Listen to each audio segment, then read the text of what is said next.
যখনই মানুষের জীবনে কোনো বিরূপ পরিস্থিতি আসে তখনই মানুষ ঈশ্বরের কাছে প্রার্থনা করে, ঈশ্বরের সম্মুখে মিনতি করে যেন সে পরিস্থিতি থেকে নিস্তার পায়। কিন্তু এই প্রার্থনার বাস্তবিক রূপ কেমন হয় সেটা কি আমরা কখনো বিবেচনা করেছি? প্রার্থনার অর্থ হল নিজের সমস্ত আকাঙ্ক্ষা, সমস্ত চিন্তা, সমস্ত সংকল্প বিকল্প, সমস্ত পরিকল্পনা ঈশ্বরের চরণে দান করা।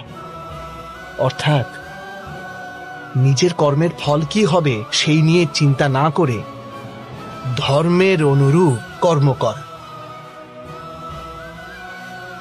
ঈশ্বরের পরিকল্পনাকেই নিয়তি বলে মেনে নেওয়া।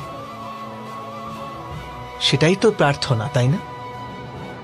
কিন্তু ঈশ্বরের সমস্ত পরিকল্পনা বোঝাটা সম্ভব কি? সেসব পরিকল্পনা তো আমাদের কর্মের পরিণামস্বরূপ প্রকাশ পায় সর্বদা। কিন্তু যদি কেউ সব কর্মকেই ত্যাগ করে, সেটা কি প্রকৃত প্রার্থনা? বাস্তবে কর্মই জীবন, আর ফলের প্রতি মোহ না করাই সত্যিকারের প্রার্থনা।